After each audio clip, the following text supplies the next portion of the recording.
Good evening everyone. आज जैसे मैंने वादा किया था कि ग्रेविटेशन की एक कंप्लीट वीडियो जिसमें मैं केवल और केवल थ्योरी पढ़ाने जा रहा हूं, न्यूमेरिकल कवर नहीं कर रहा हूं। और ये मेरा प्रॉमिस है, इससे बेस्ट वीडियो ग्रेविटेशन के ऊपर थ्योरी आपको पूरे यूट्यूब पे नहीं मिलेगी। ओके, तो हम अपना चैप्टर स्टार्ट करते हैं।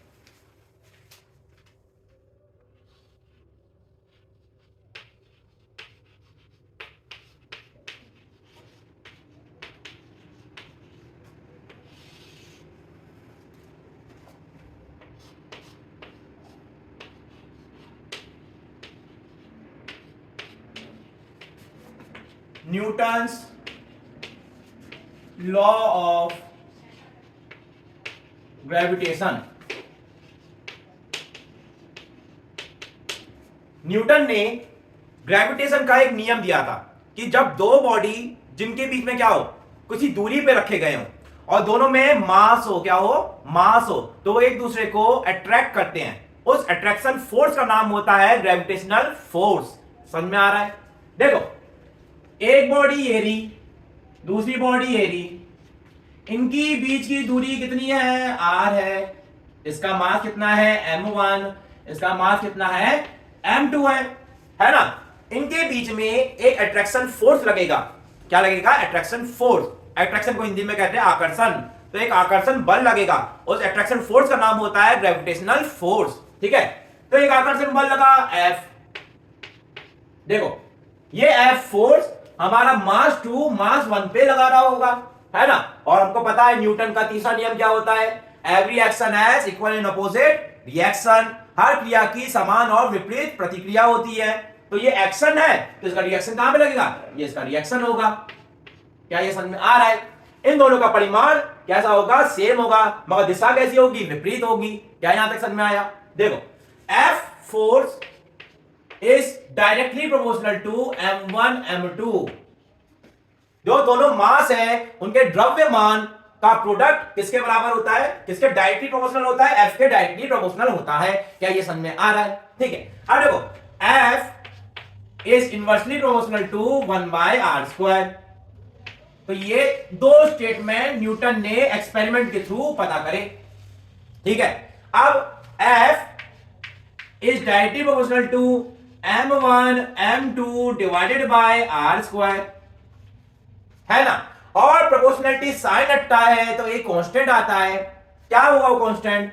m equal to capital G m1 m2 divided by r², है ना। यहां पे कैपिटल G क्या है? कैपिटल G है universal gravitational constant. Universal gravitational constant. अब एक चीज देखो बेटा, यहां पे वर्ड आ रहा है यूनिवर्सल।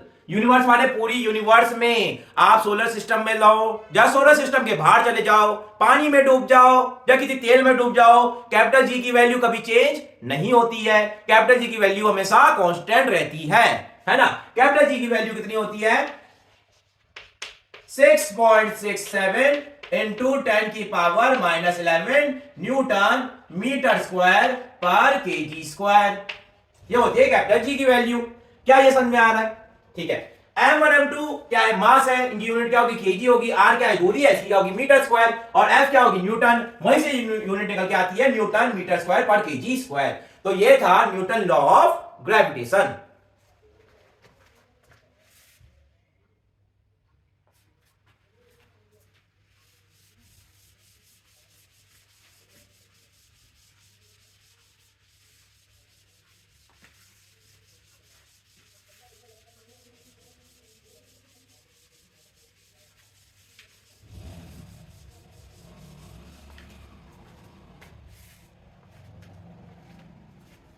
अगला है ग्रेविटेशनल फील्ड इंटेंसिटी। अगला है ग्रेविटेशनल फील्ड इंटेंसिटी। हिंदी में कहते हैं गुरुत्वाकर्षण क्षेत्र की तीव्रता। ग्रेविटेशनल फील्ड इंटेंसिटी, है ना। इसको डिनोट करते हैं कैपिटल आई से। क्या यहां तक चीज समझ में आ रही है? Capital I equal to F upon M not, ये आई का फॉर्मूला होता है, I equal to capital F divided by M not. ठीक है बेटा, पहला इसमें है पॉइंट मास। पॉइंट मास को हिंदी में कहते हैं बिंदु द्रव्यमान। तो बिंदु द्रव्यमान के कारण हमारा ग्रेविटेशनल फील्ड इंटेंसिटी का फॉर्मूला क्या होता है वो हम देखने जा रहे हैं। देखो यहां पे हमारा मास रखा है m, ठीक है, ये कोई बिंदु है हमारा p, है ना। इसकी दूरी यहां से m से कितनी है, स्मॉल r है। समझ में आ रहा है? बिंदु p पे एक छोटा मास रखा गया है जिसका नाम क्या है, टेस्ट मास, है ना। टेस्ट मास कितना है, m नॉट। क्या ये समझ में आ रहा है? टेस्ट मास कितना है, m नॉट है ना। तो यहां पे I की वैल्यू कितनी होगी, I की वैल्यू निकालने के लिए हमको चाहिए F की वैल्यू। तो F की वैल्यू कितनी होगी, F equal to capital G small m m not divided by r square. क्या ये चीज समझ में आ रही है? और हमारी I की वैल्यू कितनी हो जाएगी, I equal to F upon m not. क्या ये समझ में आ रहा है ना। अब देखो कितनी वैल्यू हो जाएगी, capital G small m divided by r square. ये है हमारी ग्रेविटेशनल फील्ड इंटेंसिटी का फॉर्मूला, किसके लिए, पॉइंट मास के लिए। अच्छा एक चीज ध्यान रखना, ये केवल मैग्नीट्यूड है। क्या है, केवल मैग्नीट्यूड, हमने डायरेक्शन के साथ नहीं लिखा है, केवल मैग्नीट्यूड है। तो G m upon r square.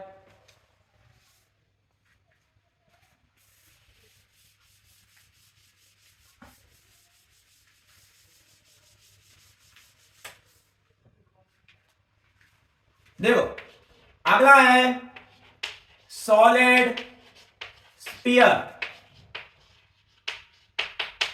Solid sphere को हिंदी में कहते हैं ठोस गोला, है ना। तो सॉलिड स्फीयर, ये हमारा सॉलिड स्फीयर है। इसकी त्रिज्या को इंग्लिश में कहते हैं रेडियस, r है। समझ में आ रहा है? कोई पॉइंट P यहां पे हमारा, इसकी दूरी इस गोले के केंद्र से कितनी है, स्मॉल r है। कितनी है, स्मॉल r है। क्या ये समझ में आ रहा है ना। आप देखो ध्यान से, यहां पे यदि if small r greater than capital R, तो तीव्रता निकालनी है हमको, f की वैल्यू पहले निकालनी पड़ेगी। f की वैल्यू कितनी होगी, जब गोला लेते हैं तो हम ये मान लेते हैं कि ये गोला एक बिंदु द्रव्यमान की तरह एक्ट करेगा, है ना। तो बिंदु द्रव्यमान के अकॉर्डिंग ये पूरा मास, जिसकी मास की वैल्यू कितनी है, स्मॉल m है, वो सेंटर पे हम मान सकते हैं, इसके सेंटर पे मान सकते हैं। और हमारी फोर्स की वैल्यू कितनी हो जाएगी, G, और बिंदु P पे कितना मास है, m नॉट है। कितना हो जाएगा, G m not divided by r square. क्या ये समझ में आ रहा है ना। और हमारी I की वैल्यू कितनी हो जाएगी, I equal to F upon m not, है ना। अब m नॉट से m नॉट कैंसिल हो जाएगा, तो I की वैल्यू कितनी हो जाएगी, G small m divided by r square. ये हमारी I की वैल्यू होगी। क्या ये समझ में आया? ठीक है। इस स्थिति में हमारा बिंदु P सतह के बाहर की तरफ था। अब बिंदु P को हम सतह पर लेके आएंगे, सरफेस पे लेके आएंगे। समझ में आ रहा है?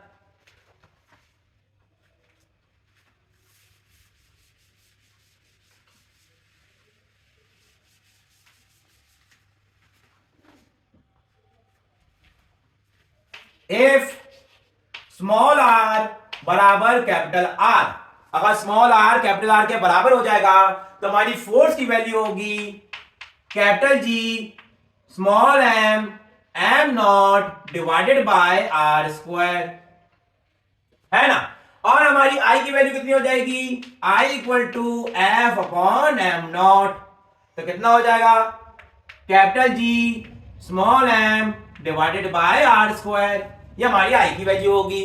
जब हमारा बिंदु P हमारा सतह पे आ गया, सरफेस पे आ चुका है, तो हमारी I की वैल्यू हो जाएगी capital G small m divided by r square. और ध्यान रखना, मैं बार बार रिपीट कर रहा हूं कि I यहां पे मैग्नीट्यूड है, परिमाण है, दिशा के साथ नहीं लिख रहे हैं। समझ में आ रहा है? केवल मैग्नीट्यूड लिख रहे हैं हम।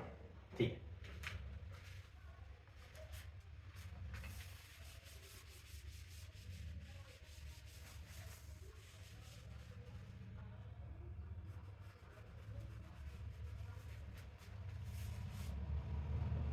अब हमने बिंदु P को सतह के भीतर ले लिया, तो हमने पहले इस बिंदु P से बनाया एक सर्कल।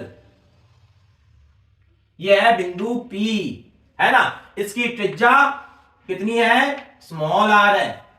अब बेटा ध्यान से देखना, अब ग्रेविटेशनल फोर्स निकालना है पॉइंट P पे, है ना। पॉइंट P पे मास रखा m0, है ना। अब देखो जो ग्रेविटेशनल फोर्स लगेगा वो केवल इस शेडेड पोर्शन वाले मास के कारण ही लगता है ना। तो ये छोटा सा जो सॉलिड स्फीयर बन रहा है, इसका मास कितना होगा? इसका मास होगा m डैश। कितना होगा? m डैश होगा, है ना। m डैश की वैल्यू कितनी होगी? m dash equal to small m, और टोटल वॉल्यूम कितनी है? 4/3 पाई आर क्यूब। एक गोले का आयतन कितना होता है? 4/3 पाई आर क्यूब।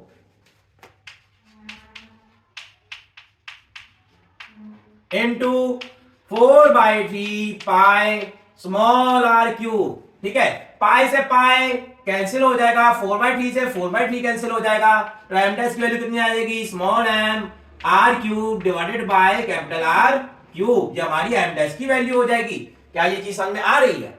ये हमारी एम डैश की वैल्यू होगी। इसी एम डैश के कारण पॉइंट पी पे क्या लगेगा? ग्रेविटेशनल फोर्स लगेगा। ठीक है, समझना बेटा। एफ की वैल्यू कितनी हो जाएगी? Capital G m dash m not divided by small are square. समझ में आया, है ना। तो हमारी वैल्यू कितनी होगी? G m M not divided by are square into r cube into small are cube. अब हमने इसको फर्दर सॉल्व किया तो हमारी वैल्यू कितनी आ गई? G small M M not small R divided by are cube. ये हमारी एफ की वैल्यू आई। समझ में आ रहा है?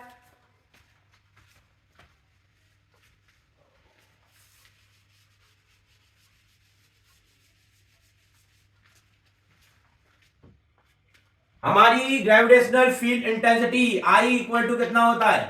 एफ अपॉन एम नॉट, है ना। एफ को डिवाइड कर दो एम नॉट से, तो हमारी आई की वैल्यू कितनी आ जाएगी?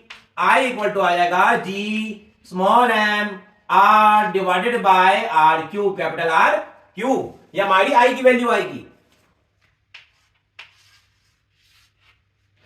क्या ये समझ में आया?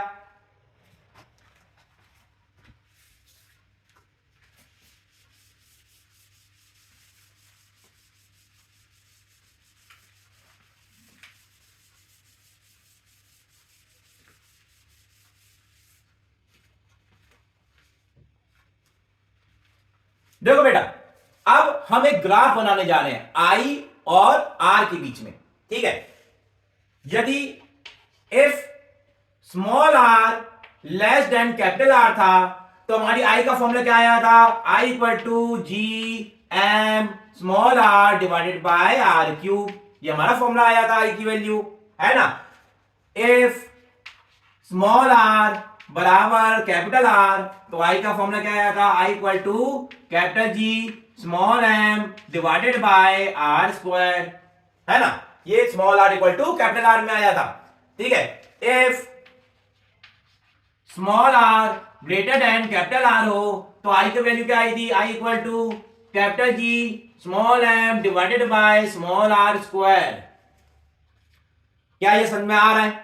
ठीक है, यहां से हमको पता चला कि हमारा आई है वो प्रोपोर्शनल है स्मॉल आर के। आई किसके प्रोपोर्शनल है? स्मॉल आर के प्रोपोर्शनल है। जैसे जैसे स्मॉल आर बढ़ेगा वैसे वैसे आई की वैल्यू भी बढ़ेगी, है ना। मगर यहां पे आई की वैल्यू कैसी है? कांस्टेंट है, नियत है।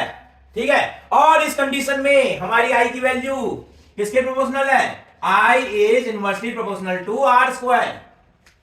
क्या बेटा समझ में आ रहा है ना। अब हम इसका ग्राफ बनाते हैं।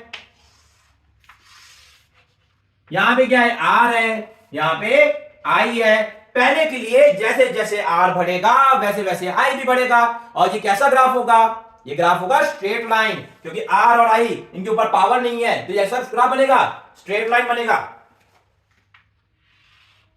फिर जब आर की वैल्यू, स्मॉल आर की वैल्यू कैपिटल आर के बराबर हो गई, उस वक्त हमारी आई की वैल्यू कितनी हो जाएगी, capital G small M divided by capital R square.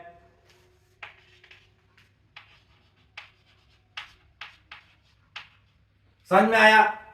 अब जब आर की वैल्यू कैपिटल आर से बड़ी हो गई है ना, तो जैसे जैसे आर की वैल्यू बढ़ेगी वैसे वैसे आई की वैल्यू डिक्रीज करेगी, है ना। और ये ग्राफ कैसा बनेगा, हाइपरबोला, अति परवलय।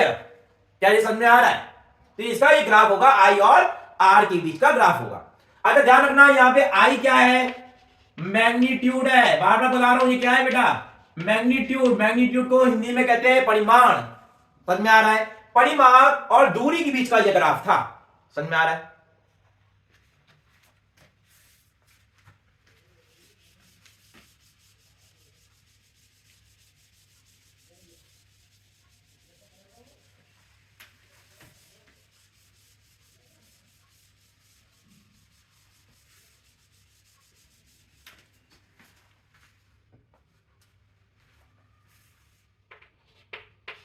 अगला है होलोस्फीयर।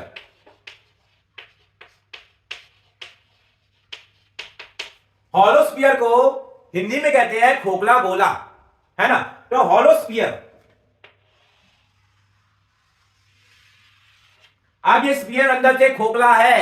आप देखो इसकी त्रिज्या है कैपिटल आर, इसकी त्रिज्या कितनी है, कैपिटल आर है। ठीक है, कोई बिंदु P हमने सतह के बाहर लिया, बिंदु P, इसकी दूरी यहां से कितनी है, स्मॉल आर है। ठीक है, और गोले का द्रव्यमान कितना है, स्मॉल एम है। पॉइंट P पे एक छोटा सा टेस्ट मास रखा गया है, कितना, एम नॉट। क्या ये समझ में आ रहा है बेटा, छोटा सा मास कितना है, एम नॉट रखा गया है। अब देखो ध्यान से, अब यहां पे जो बल लगेगा F इक्वल टू होगा G small M M not divided by are square. और याद रखना ये कौन सी कंडीशन है, if r is greater than capital R, उसकी वाली कंडीशन देख रहे हैं हम। तो एफ की वैल्यू कितनी होगी, G small M M not divided by small are square. ठीक है, अब देखो आई की वैल्यू कितनी हो जाएगी, I equal to F upon M not, तो कितनी हो जाएगी, G small M divided by small are square. क्या ये समझ में आ रहा है ना। इफ स्मॉल आर बराबर कैपिटल आर हो, मतलब हमारा बिंदु P सतह पे आ गया, तो हमारी F की वैल्यू कितनी होगी, F इक्वल टू हो जाएगा G small M M not divided by are square. हमारी F की वैल्यू होगी। और I की वैल्यू कितनी होगी, I equal to F upon M not, तो कितनी वैल्यू हो जाएगी, G small M divided by are square. ये हमारी आई की वैल्यू हो जाएगी। सिंपल, समझ में आ रहा है।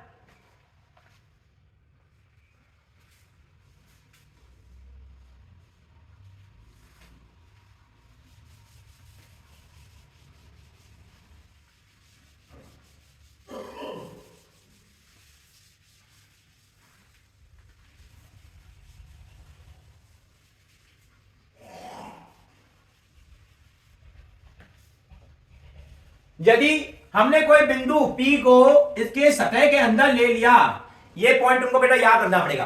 यहां पे ये पॉइंट याद रखना पड़ेगा कि अगर बिंदु P सतह के अंदर होगा, और किस सतह के अंदर, खोखले गोले के अंदर, होलोस्फीयर के अंदर, तो हमारी F की वैल्यू कितनी हो जाती है, 0 हो जाती है। इसका डेरिवेशन भी होता है, मगर डेरिवेशन आपके काम का नहीं है, ना वो नीट में पूछा जाता है ना वो IIT में पूछा जाता है। तो आपको ये वैल्यू याद रखनी है कि कैपिटल F इक्वल टू 0 हो जाता है।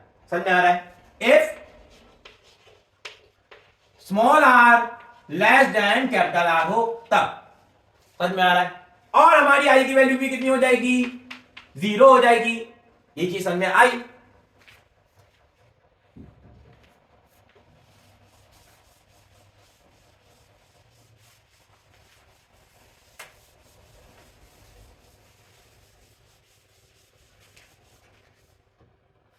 देखो बेटा, अब if small are less than capital R, तो आई की वैल्यू कितनी आई, 0 आई, है ना।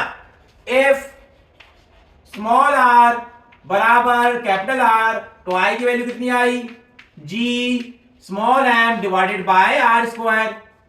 समझ में आ रहा है। If small R greater than capital R हुई तो आई की वैल्यू कितनी हो गई, I equal to G small M divided by small are square. ये हमारी तीन कंडीशन बन रही है, इन कंडीशन को याद रखना है। अब इन तीन कंडीशन से हम बनाएंगे ग्राफ, है ना, किसके बीच में, आई और आर के बीच में ग्राफ। यहां पे आर, यहां पे क्या, आई।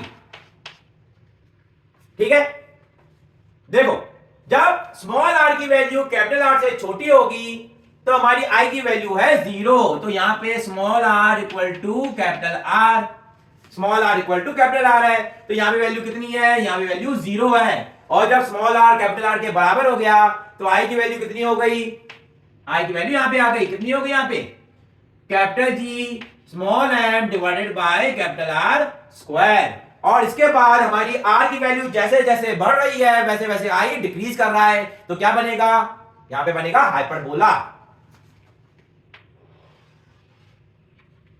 तो हमारा ग्राफ कैसा बनेगा, इस तरीके का ग्राफ बनेगा। समझ में आ रहा है। पहले वैल्यू 0, फिर उसके बाद G m upon r square, फिर उसके बाद ये डिक्रीज कर गया।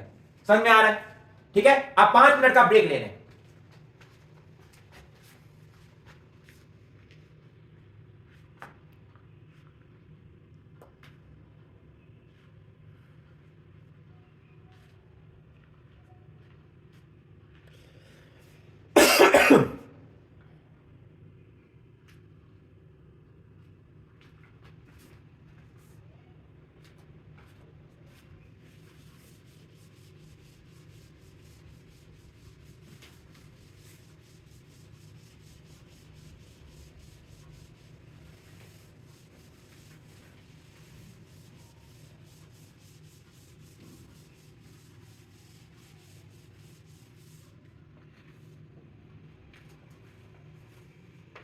अगला है बेटा ग्रेविटी। ग्रेविटी इसको डिनोट करते हैं स्मॉल जी से। अच्छा, ग्रेविटी क्या होती है, ग्रेविटी बेटा ग्रेविटेशनल फील्ड इंटेंसिटी को ही ग्रेविटी ही कहते हैं। जो ग्रेविटेशनल फील्ड इंटेंसिटी है आई, उसी को कहते हैं जी। मगर कब, उसे जब कहते हैं जब हमारी दो बॉडी है, एक body number 1, body number 2, body number 1 and body number 2, इन दोनों बॉडी में से एक बॉडी क्या हो, अर्थ हो। यदि बॉडी नंबर 1 क्या है, अर्थ है, अर्थ को हिंदी में कहते हैं पृथ्वी। ठीक है, तो अगर धरती है हमारी या पृथ्वी है एक बॉडी, तब उसके बीच में लगने वाला ग्रेविटेशनल फील्ड इंटेंसिटी, उसको क्या कहेंगे, ग्रेविटी कहेंगे। क्या मेरा समझ में आ रहा है।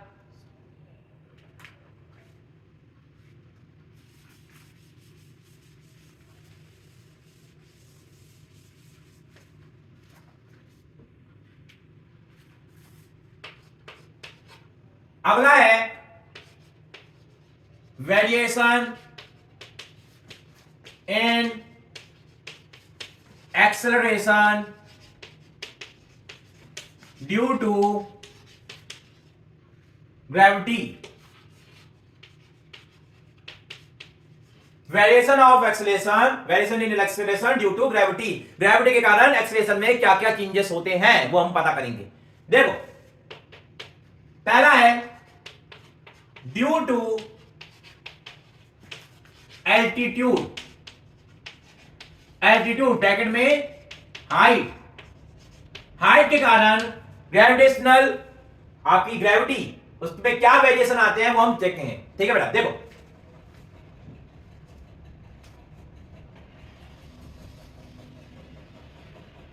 ये हमारी अर्थ है।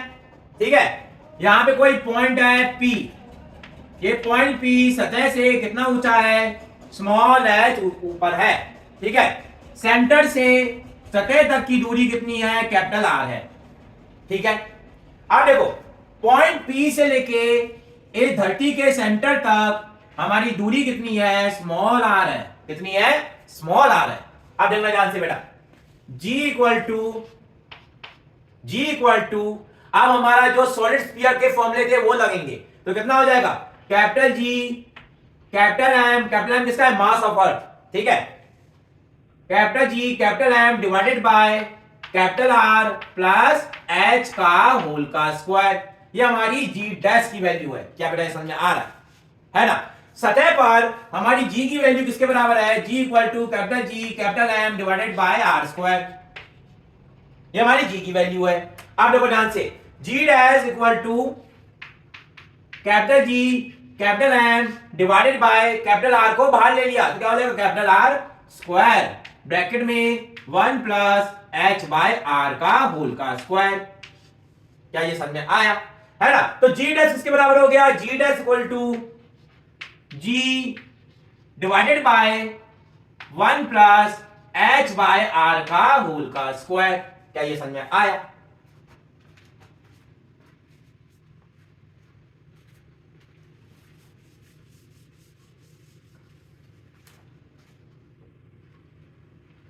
देखो बेटा, G dash equal to G bracket में 1 प्लस एच बाय आर की पावर -2 है ना? अब इसके आगे यदि एच की वैल्यू बहुत बड़ी है, नहीं बल्कि बहुत छोटी है कैपिटल आर के कंपैरिजन में, कैपिटल आर के कंपैरिजन में बहुत छोटी है, तो हम यहां पे बाइनोमियल एक्सपेंशन लगा सकते हैं। 1 प्लस एक्स की पावर एन बराबर 1 प्लस एन एक्स। ये हमारा फॉर्मूला होता है बाइनोमियल एक्सपेंशन का। और याद रखना ये कौन सी वैल्यू होती है? अप्रॉक्स वैल्यू होती है। कौन सी वैल्यू होती है? अप्रॉक्स वैल्यू होती है। तो हमारी वैल्यू कितनी हो जाएगी? G dash equal to G bracket में 1 माइनस 2h अपॉन आर। ये हमारी जी डैश की वैल्यू होगी। G dash equal to G bracket में 1 माइनस 2h अपॉन आर। और याद रखना बेटा, यहां पे हमने अप्रॉक्स करा है, वैल्यू को अप्रॉक्स किया है, तो जो वैल्यू निकल के आएगी वो कैसी होगी? अप्रॉक्स होगी। कैसी होगी? अप्रॉक्स। क्या ये समझ में आया?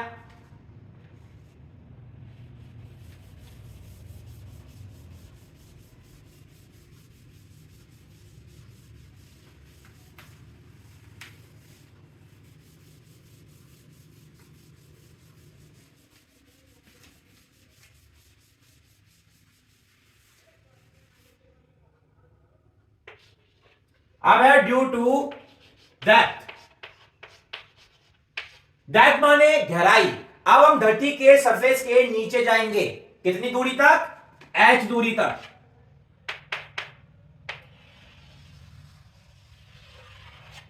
यदि हम सतह के नीचे जाएंगे h दूरी तक, यहां तक गए h तक,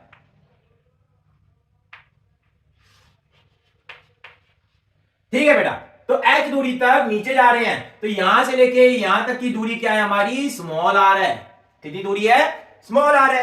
अच्छा, जब हम सॉलिड स्फीयर में गहराई में जाते थे तो ग्रेविटेशनल फील्ड इंटेंसिटी का फॉर्मूला क्या आता था हमारा? वो आता था capital G capital M divided by capital R cube into small r. और क्योंकि हमारी धरती है एक बॉडी, दोनों में से एक बॉडी धरती है, तो ये आई किसके बराबर हो जाएगा? जी के बराबर हो जाएगा। क्या बेटा समझ में आ रहा है? और उसको कर दिया हमने जी डैश। क्या यहां तक चीजें समझ में आई? देखो बेटा, अब स्मॉल आर की वैल्यू किसके बराबर है? कैपिटल आर माइनस एच के बराबर है। Small are equal to capital R minus H, है ना? कैपिटल आर माइनस एच को इधर पुट कर दिया तो कितना हो जाएगा? Capital G capital M divided by are cube bracket में कैपिटल आर माइनस एच। क्या बेटा ये समझ में आ रहा है? अब हमने एक कैपिटल आर को नीचे डिवाइड में ले गए तो हमारी वैल्यू कितनी आ रही है? Capital G capital M divided by capital R square bracket में 1 माइनस एच बाय आर। ये हमारी आएगी जी डैश की वैल्यू। समझ में आ रहा है? अच्छा, जो G capital M divided by are square है वो किसके बराबर है? वो सतह पर जी की वैल्यू है। और सतह पर जी की वैल्यू किसके बराबर होती है? G dash equal to G bracket में 1 माइनस एच अपॉन आर के बराबर है। समझ में आ रहा है? अच्छा, एक चीज और ध्यान रखना, यहां पे हमने पूरे डेरिवेशन में कई अप्रॉक्स वैल्यू नहीं ली है, अप्रोक्सीमेशन कहीं नहीं किया है। इसका मतलब ये वैल्यू आ रही है वो कैसी होगी? एग्जैक्ट वैल्यू होगी। कैसी वैल्यू होगी? एग्जैक्ट। मतलब इसमें वैल्यू पुट करेंगे तो हमको एग्जैक्ट वैल्यू मिलेगी। क्या ये समझ में आया?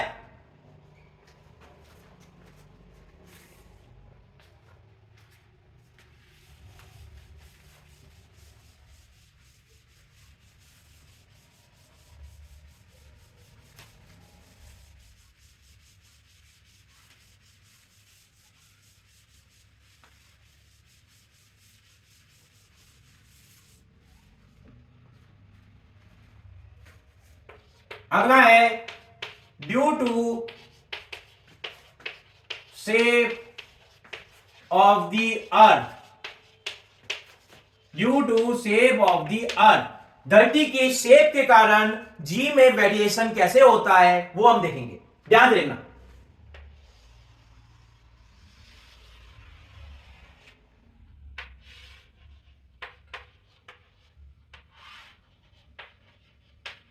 देखो बेटा, जो हमारी धरती है वो पूरी गोल नहीं होती है, वो थोड़ी सी चपटी होती है, ऊपर नीचे से थोड़ी सी चपटी होती है। जो ऊपर ये पॉइंट को क्या कहते हैं, पोल, क्या कहते हैं, पोल, हिंदी में कहते हैं ध्रुव, है ना। और इस पॉइंट को कहते हैं इक्वेटर, इक्वेटर को हिंदी में कहते हैं भूमध्य रेखा, है ना, इक्वेटर लाइन, इक्वेटर को कहेंगे भूमध्य और रेखा को कहेंगे लाइन। समझ में आ रहा है। अब देखो, इक्वेटर में जो रेडियस है और पोल में रेडियस है, उसमें रिलेशन क्या होता है, r equal to r p plus 2100। जो इक्वेटर पे रेडियस है, जो इक्वेटर पे रेडियस है और पोल पे रेडियस है, उनमें डिफरेंस कितने का होता है, 21 किलोमीटर का होता है। कितने का होता है, 21 किलोमीटर का होता है ना। इसके कारण जी में चेंजेस आ जाते हैं और जो आपका इक्वेटर पे है, इक्वेटर पे जो जी की वैल्यू होगी वो वैल्यू कम होती है पोल के कंपैरिजन में। क्या बेटा समझ में आ रहा है, ठीक है। और इक्वेटर पे जो जी की वैल्यू है वो कितनी होगी, 9.8 मीटर पर सेकंड स्क्वायर। इक्वेटर पे कितनी होती है, 9.8 मीटर पर सेकंड स्क्वायर, और पोल पे कितनी हो जाएगी, 10 मीटर पर सेकंड स्क्वायर, है ना। तो G P minus G E equal to कितना हो जाएगा, 0.2 मीटर पर सेकंड स्क्वायर। समझ में आया। याद रखना ये जी की वैल्यू कम क्यों हुई, क्योंकि r square, G capital M upon r square होता है, और यहां पे आर की इक्वेटर की वैल्यू कितनी, आरपी प्लस 21000। तो ये 21000 के कारण वैल्यू क्या हो गई, कम हो गई। तो इक्वेटर पे वैल्यू कम होती है, पोल पे वैल्यू ज्यादा होती है, और दोनों का डिफरेंस कितना होता है, 0.2 मीटर पर सेकंड स्क्वायर। समझ में आ रहा है।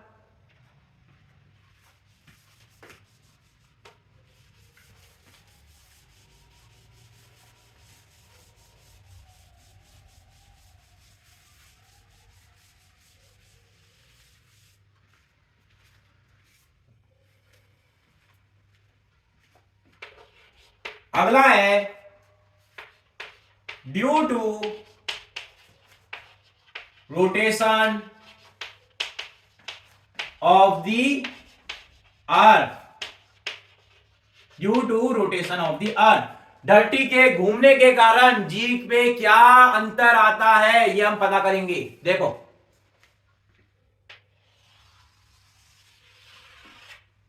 ये हमारा धरती की एक्सिस है, ये हमारा है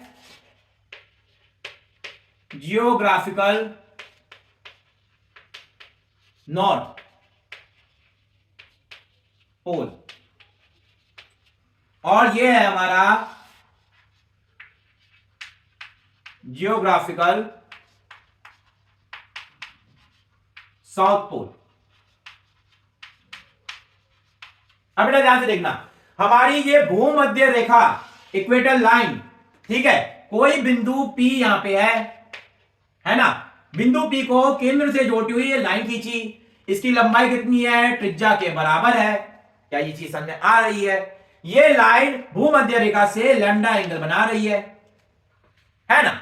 आप देखो ध्यान से, यहां पे केंद्र की तरफ क्या लगेगी, ग्रेविटी लगेगी, जिसकी वैल्यू कितनी होगी, m इंटू जी। उसके कारण क्या लगेगा, m इंटू जी, वेट सेंटर की तरफ लगेगा, है ना। अच्छा, ये बेटा इक्वेटर गोल गोल घूम रही है, अगर इक्वेटर गोल गोल घूमेगा तो उनके पीछे क्या लगेगा, सेंट्रीफ्यूगल फोर्स। सेंट्रीफ्यूगल फोर्स को क्या कहते हैं, अप केंद्रीय बल। अप केंद्रीय बल बिंदु P पे बाहर की ओर लगेगा।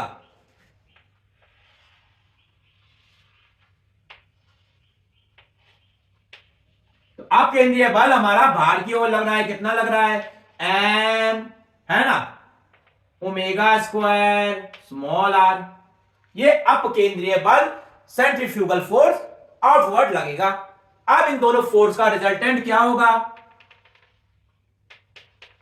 इन दोनों फोर्स का रिजल्टेंट इधर होगा, और रिजल्टेंट फोर्स इधर, ये रिजल्टेंट फोर्स इधर लगेगा, ये फोर्स की वैल्यू होगी m इंटू जी डैश। क्या बेटा ये समझ में आया? अच्छा, एम जी क्या है बेटा? एक वेक्टर है। एम ओमेगा स्क्वायर आर क्या? एक वेक्टर है। दोनों का क्या निकालना पड़ेगा? रिजल्टेंट निकालना पड़ेगा। रिजल्टेंट का फॉर्मूला क्या होता है? एम जी डैश का होल का square equal to M G का होल का square plus M omega square R का होल का स्क्वायर। यहां तक लिखा A square plus B square plus 2ab cos theta. अच्छा, थीटा की वैल्यू क्या होगी? यहां पे ये एंगल कितना? ये थीटा होगा। अच्छा, ध्यान से देखना, ये लैम्डा, तो ये एंगल कितना? लैम्डा। ये एंगल कितना होगा? लैम्डा। और ये एंगल कितना होगा? 180 माइनस लैम्डा। 180 माइनस लैम्डा होगा, तो क्या हो जाएगा? Plus 2mg m omega square r cos 180 minus lambda. क्या बेटा समझ में आ रहा है? अब बेटा एक चीज देखना, cos 180 माइनस लैम्डा हमारा कौन सा क्वाड्रेंट है? ये फर्स्ट, ये सेकंड है। तो ये एंगल कितना होगा? ये एंगल होगा हमारा 180 माइनस लैम्डा। और सेकंड क्वाड्रेंट पे कौन पॉजिटिव होता है? साइन पॉजिटिव होता है। मगर ये कौन है? ये कॉस है। तो कॉस कैसा हो जाएगा? नेगेटिव हो जाएगा।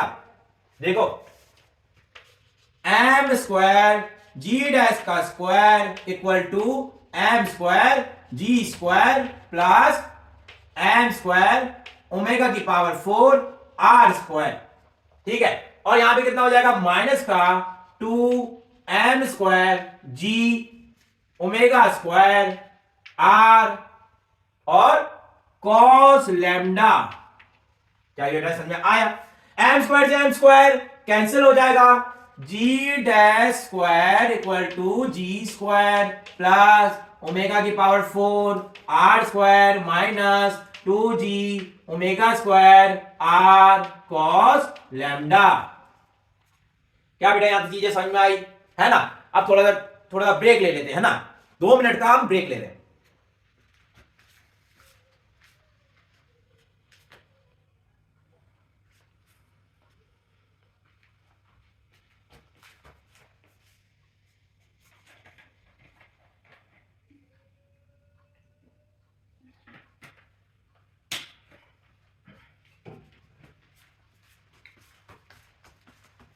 देखो बेटा, हमारी ओमेगा की पावर 4 दिख रही है।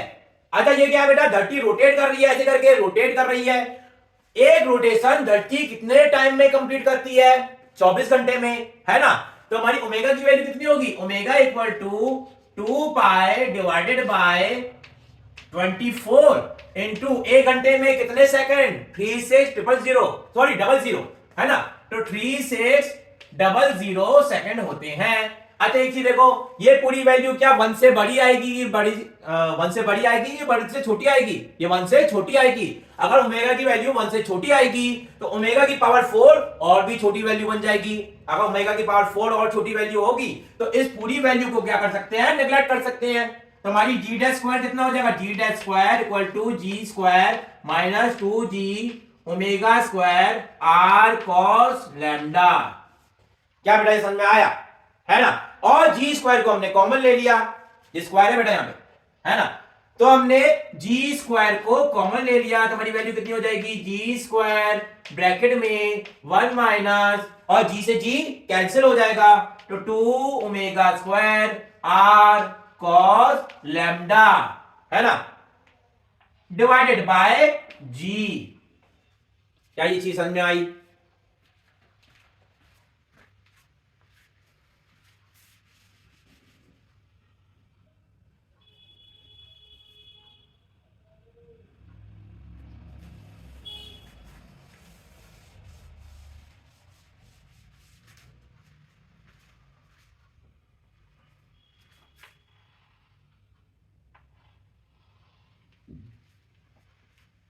अब देखो बेटा, जो जी डैश की वैल्यू है वो कितनी हो जाएगी? जी ब्रैकेट में 1 minus 2 omega square are cos lambda divided by G की पावर 1/2। अगर ये वैल्यू देखो, ये वैल्यू अगर छोटी होगी तो हम क्या लगा सकते हैं? बाइनोमियल एक्सपेंशन लगा सकते हैं। तो हमारी जी डैश की वैल्यू कितनी हो जाएगी? G dash equal to G bracket में 1 माइनस 1/2 आ गया 1/2 into 2 omega square are cos lambda divided by G. ये हमारी जी डैश की वैल्यू होगी।